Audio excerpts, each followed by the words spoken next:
This is the Global Podcast Network, where executives and professionals connect, share, and inspire. Stay tuned for the conversations that drive success.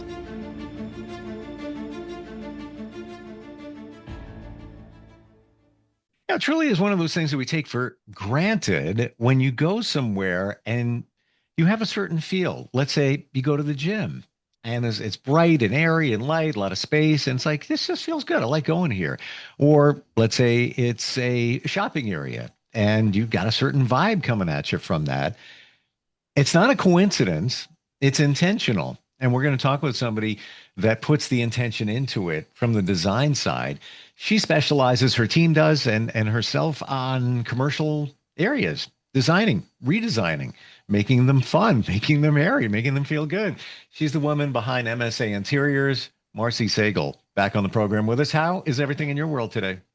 Great. Having a great week, gearing up for the holiday Christmas party today. So excited to move towards the holidays. So here we have a design firm and you have your holiday party. Yep.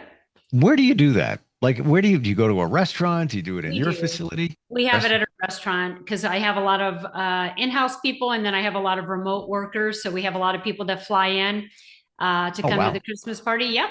So, this is a big deal. Yeah, it's fun. And we do a gift giveaway and, it's a lot of fun. Everyone gets to spend like some good quality time together and enjoy each other's company in person rather than on Zoom. So yeah, it works out pretty well. That's so cool that people fly in for that because you've had this relationship with them, not you and everybody else, but you don't get to see them. So that's really nice. Good for you. Yeah, I mean, we do Teams calls pretty much daily. So everybody jumps on different sort of meeting apparatuses every single day. But seeing people in person is a different phenomenon than seeing someone online. So totally. And you want to keep that connection there. So absolutely. Well, this just shows what your company is all about and how you're connected with your team and then connect with clients. So looking at amenities today that you've worked on, where do you want to start? Sure. Let me see what we got here.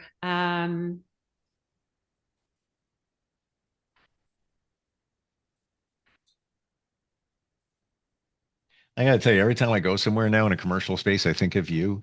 I'm dissecting everything that's there, looking at the wall covering, the treatment, the floor, the overall layout. Because now I look at it. It's a bit of a curse. It's a bit of a curse to tell you the truth. I was getting, like my haircut yesterday, and my hairstylist, she does design on the side, just like everybody else does. And so I was showing her this auction site that I go to, and I was bidding on some things. Well, I was sitting in the chair, literally bidding on some things. And she's like, "What are you bidding on?" And I said, "Oh, I'm on this auction site. I use it all the time." And I was bidding on some items. And I said, you can get amazing things for like pennies on the dollar going to auction sites. And so I was showing her that, and I was showing her what I was bidding on. And she's like, "I can't believe the prices, and they're incredibly low." So we were kind of joking about that. I said, "Yeah, I have 2 storage units filled with things that don't have anywhere to go personally. I need to go somewhere."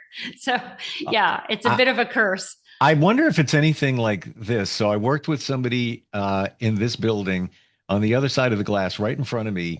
We built another podcast studio, and we needed things like, a certain type of carpet and things like that.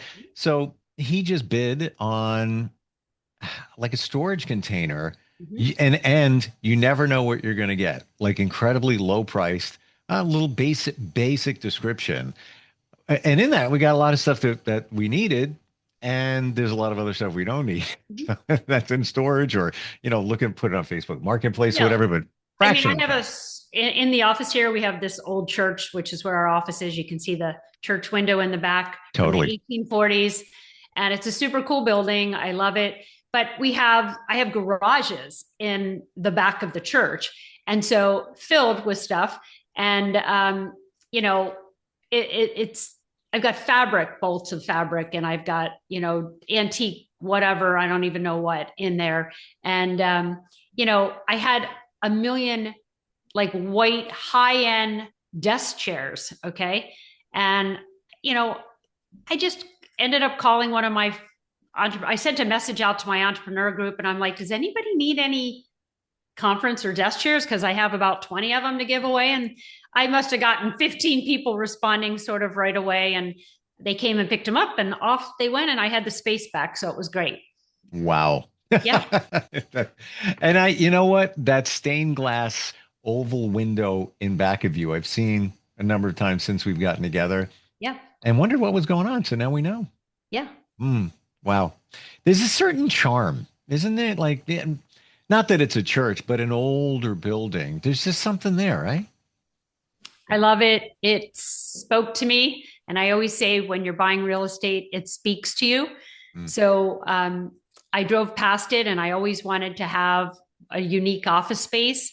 And an old church to me was unique and different. And it's got it's brick on the outside. It's got giant window in the front, which was the entrance of the church, which I literally look out right here. It's beautiful. And I love looking out of it every single day through the glass door that I have to my office. But, you know, I think when you find the right real estate for whatever it is that you're looking for, it kind of just sings to you. And I feel like it's the same thing with design. When you find the right art, when you find the right rug, when you find the right pieces, it kind of just says, you know what, this works. If you can feel it.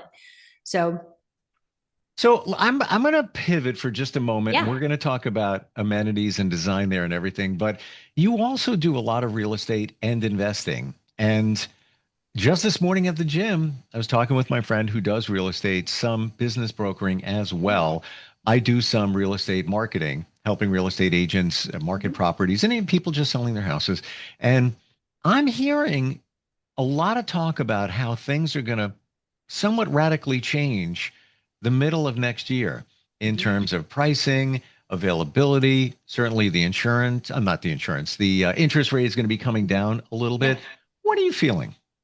So in multifamily, more market rate multifamily, because the interest rates had gone up significantly, sometimes the dollars don't work out for developers. So when they're doing the cost analysis, which is what they do, and before they go to get funding, they may, you know, have bought the land and they want to build, but you're looking at the cost per unit. Like in hotels, they say cost per door, and in multifamily, they say cost per unit, or doors, either one. And if the dollar goes up too high for the overall cost of the building, it's going to take too long to recoup your money. And so unless it's a long-term hold situation, it doesn't make a lot of sense sometimes for people to move ahead with it until the interest rates drop. So those interest rates affect a lot of building. And, you know, we see affordable housing moving in that direction anyway, because we need affordable housing and we need lots more of it. So that's always moving forward. But the market rate projects and in the higher end areas, they're basically, a lot of people put them on pause for the last year and a half, basically to see what happens with the market. And so when that market hopefully drops the interest rate in the next 6 to 8 months, hopefully, then you're going to start to see things pick back up in the speed that they were, you know, prior to that. And I think that really does affect development on a larger scale, which is what this stuff is when you're putting a lot of dollars into a project. Final question on that, and thank you for that insight. What do you think about, since home prices are so high? I'm in the Northeast here. They're the highest they've ever been in the suburb of New York City. What about investing in properties that you can rent, as opposed to just trying to buy something, either fix it up, sell it again, focusing on rental? So owning it to rent, is that what you're saying? Correct. Okay. So owning properties to rent is always a great idea, especially if you want to build a real estate portfolio, because you can buy properties that are less expensive and you can put a little bit of money into them and fix them up visually so that you can give it a new, you know, new cabinets, new kitchen design, new master bathroom, whatever you want to call it. The space, you know, a little bit of decorative uplift, so to speak. and you can get some pretty good rental dollars, Mm. and it's residual. So it's always a good idea to invest in any kind of rental units at any level, low, medium, high. You're always going to make good dollars out of it, as long as, of course, you had good tenants and somebody that can maintain the property for you, either yourself or someone else that you use to manage all of your properties.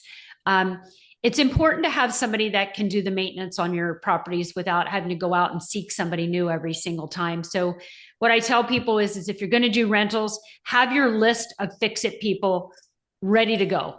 Paint, floors, appliances, plumbing, electrical. Those are the things you really need. Air conditioning, those kinds of things. You need to have that list ready to go. Reliable people that you can get in there really fast to fix things. Yeah. And people you can trust. I mean, that's absolutely. Yeah. Absolutely. And rental units are tough because you can get squatters. So you really, especially in cities, so you have to, make sure you know what the rules are and know what your landlord rights are. And those things are really important to know up front before you buy a property. That struck a chord because somebody contacted me because they were trying to sell a house. It was on the market for over a year, and that's on the listing. And you can't shut the listing down and then start it again. It doesn't work that way anymore. It has to say how long it has been listed from the beginning. Wasn't able to sell it because they had a squatter in there. Yeah. The squatter thought that they were going to get the house, so they took care of it. There's a plus there. Yeah. Eventually, after about a year, went to a judge. The judge said, okay, pay them $10,000 and they're out of there. Yeah. So they did. But they hadn't been able to sell a house. They came to me. We did some marketing on it. And in literally 3 days, we had the house in contract after that. But because of that listing, the squatter was gone.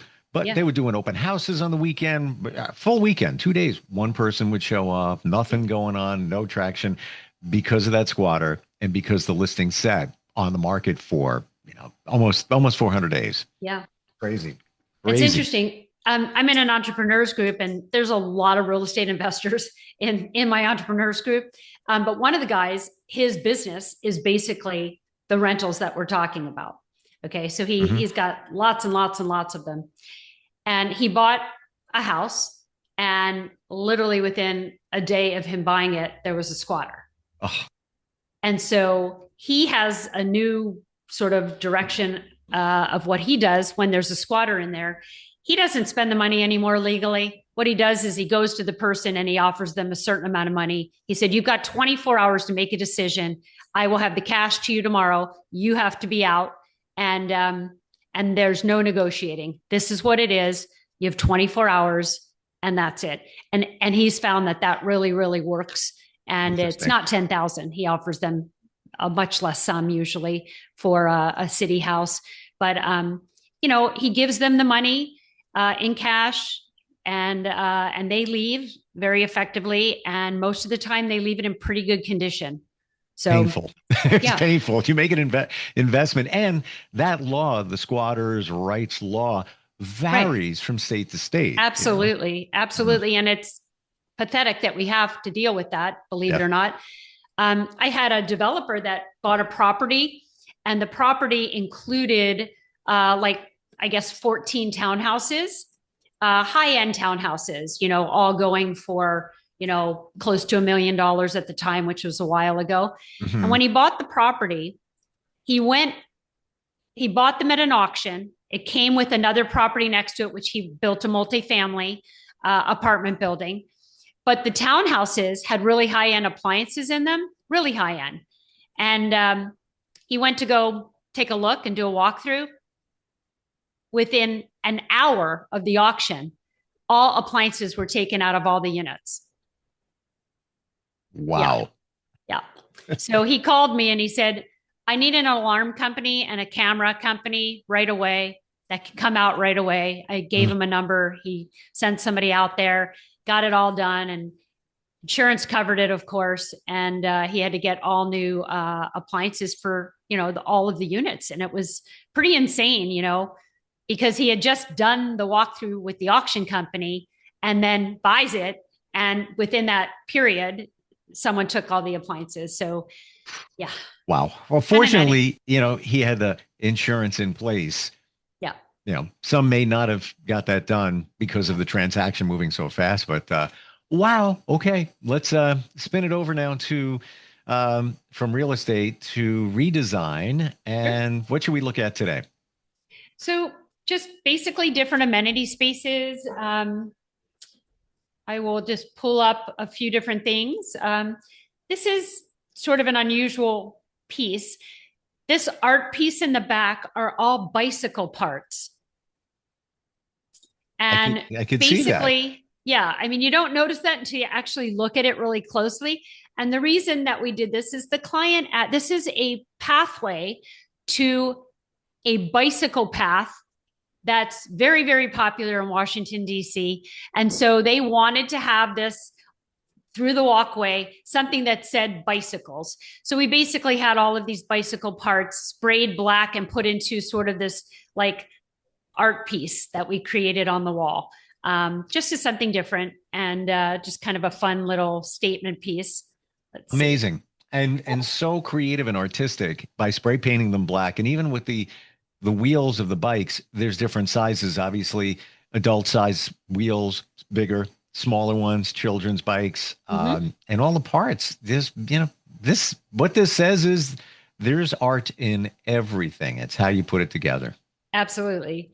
And then I'll just see what's next here. Let's see what we got. So we have a lot of different types of projects where art is being used in different ways. We have, this piece here, which is the green, black, yellow, and it's got this very bold art on the wall. And, we just kind of created this custom piece just for a visual for kind of a 2-story area. And it's fun. It's really kind of fun. What was the request on that one?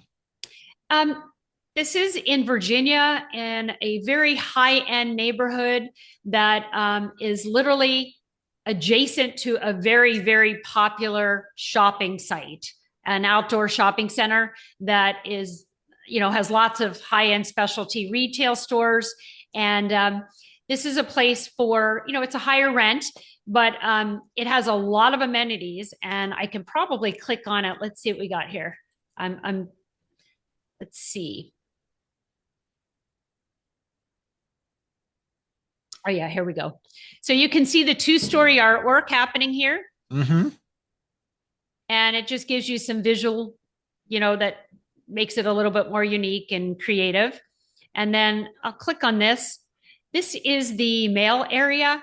We did what's called a sort of a gallery wall all the way down the mail area on top of a tile, just to give it some more uniqueness and creativity. And the beautiful part here is you have this beautiful like glass wall all the way down on the right-hand side and at the back end of the corridor here for the mail area. And it's got these beautiful trees. It's just a lovely neighborhood and area. So for anybody that's listening and not seeing this is amazing for a mail area. This is what I get from this. Very wide open, because you got different people going in there, could be delivering things, et cetera, et cetera. The mail containers are so laid back on the wall, it doesn't even get in your way. And you have artwork above it, which is amazing. All different types, like a gallery. But what I do love, I think the most, is those lights above the mail containers so that you can see when you're going through things. Very functional. Really cool. And let's see, I'll show you a couple more pictures from this space. So you can see it a little bit more up close here. Okay. How would you, this is a condo or apartment complex? It's an apartment complex, a little bit of a higher level rent, just because of its neighborhood. Sure. And so we create all these little pockets of amenities.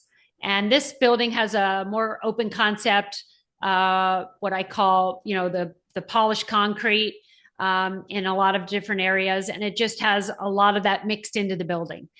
So I find when we do polished concrete, and we're told that directive typically from the developer, it can be colder. So you want to anchor it with some really cool rugs and things that have a pattern to give it more warmth and areas where people can feel comfort, especially in the winter months. So that's typically what we do. What you did not abandon is the earthy feel, because you see the greens and there's lots of wood going on there, but there's also metal with it. Yeah. And just kind of mixed in, feeling like it's a little bit of the outside brought in. That's a great description. Feeling that now, especially when you look out that window, huge, huge windows, and you see trees. So it feels like even though there's glass in between you, you feel like you're outside. Yeah. Really cool. Exactly. And these are just some other spaces in the building. And again, giving people lots of areas to go to have privacy or work from, and different functionality. This is the same space, but in a different area. There's another sort of kitchen kind of party room on the top floor. It's got an incredible view. Thus, the word Vista is part of the building name. It's got an amazing view coming out of this space. I'm looking at that one space of that kitchen area, and it looks like I'm trying to figure out, it's deceiving. I saw a line between the chairs, but there's a line on the back of the chairs, I guess, just the way they're designed. And they're actually lining up with that top level of tile. They are. And that's interesting that you caught that. It almost looked like they were stanchions in back, and then the chairs were, or that was in the foreground, and the chairs were in the back. But it's an optical illusion. Really weird. Interesting. Yeah, it's fun. And let's see, next photo. Just again, you can see that this is the back area of that kitchen space. Sure. That opens to an outside area that has this incredible view. So I love that you kept the wood vibe to it. And it's not overdone. It's not like, well, this is too woodsy, or the woods it's too dark. It's a sort of like an oaky medium shade of wood, but it's just the right amount blended with the metal and some of the glass. Exactly. Wow. And again, some additional seating spaces off of the gaming floor, and just different areas for people to work and kind of hang out. Interesting how you keep a lot of the colors throughout. So I see that green, that certain, I don't want to say Kelly green, but not a lighter green, keeps showing up throughout in different rooms. Could be the, upholstery on a chair, could be on the wall. What would you say is the main color scheme or theme for this project? So this definitely has that pop of green, and we don't try to make every space the same color. We try to just sprinkle it throughout the project. So when you walk in the front door, you see that lovely green and yellow and sort of black and white. And so we sprinkle all of those colors throughout the project just to kind of, keep it friendly and interesting. And when we have huge amenity spaces, we may completely make different areas look completely different from one another, depending on what their usage is. It's this cohesiveness that's really cool with this. And again, to your point, not overdone, a little splash, a little here. Speaking of color, Pantone, the color people, have announced their color of the year. Did you hear what it is? Yeah, it's cloud. White. Yeah. Essentially white. It's funny enough. So I have, I was born to be able to see color visually within other colors. And there's a very small percentage of people that have it. Say that again. I want to make sure I got that right. Yeah. So I see color. So if I'm looking at white, I see those colors in the white, and not everyone else does. Wow. Okay. Yeah. And it's just a thing that I've always had. It's the way my eyesight works, and it's got a name. I don't even remember what the name is, but I see color within color. And so that cloud color that has a blue tone in it, visually, I can see it as clear as day, where you might just see it as white. Okay. Wow. I see every white with a color tone in it. Does that mess you up though in the work you do? It doesn't mess me up, because I basically design using that. and I can visually tell you that this white has too much pink in it, or it has too much gray in it, or it has too much blue in it, or it has too much green in it. So whites to me have a color in it. Deeper psychological question here. Yeah. So we have a shade of white. Yeah. You're seeing, you're seeing, shade of blue, whatever color it is. We may not know that we're seeing it, but our mind is seeing that other shade within it. Right. So when you design, would you say, all right, I'm looking at this shade of white that the client likes. He likes it, it's not white, but it's it's an off-white, but you're seeing a blue in there. Would you take that blue and use that in the design, adding blue around it? The rest of us, we're just going to see white. But somewhere deep inside, we are seeing that blue. Absolutely. So for instance, if I was doing, let's just say you're taking your house and you are putting a white on the wall, and we all know that there are a gazillion whites out there that you can pick from. Okay. Sure. So you're picking a white that either someone's telling you to pick or you've read about it online. Okay. And you may not know that that white has a particular hue of color in it, so to speak. And if I'm designing something, I'm going to use that hue of color that I've chosen to also work with some accents in the rest of the space, especially whites, because whites, to me, you see the most amount of color in. Ooh. Yeah. Gonna be thinking about that one all day today. Okay, sorry. I know. I think it's great. Yeah. But we're seeing it. We probably don't even know it, whereby you have processed it. You see it. I do see it. Yeah. It's almost like a subliminal thing that, it's just white, but our minds are saying, no, it's not. You got some blues in there, certain shade of gray or whatever.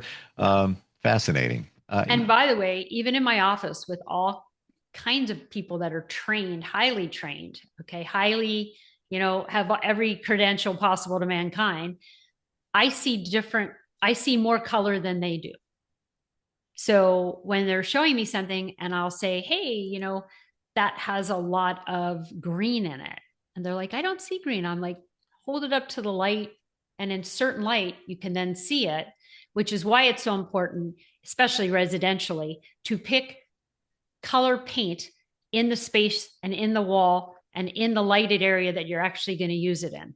So if you're just picking from a palette of different paint samples, it's not going to look the same as it is in your space, because everybody's space is lit differently. It is fascinating talking with you. You make design fun and interesting. And in barely 30 minutes, we have talked about amenities, color, psychology, real estate investing, and marketing. It's crazy. This is how you roll. Welcome to Wednesdays. Yeah, just another day, in the world of MSA. Best way to find you if somebody's got a commercial space or looking to change it up. Who knows? Somebody's watching or listening. Maybe they have a chain of restaurants or whatever it might be. How do they find you? Always best to get us through our website. It's msainteriors.com, and you can shoot us a message through that and we'll be happy to respond. Amazing. Thank you for today, and have a great time with you and your team tonight at your holiday party. Thank you so much, and we'll talk to you next week. Looking forward. We'll be right back. This is the Global Podcast Network, where executives and professionals connect, share, and inspire. Stay tuned for the conversations that drive success.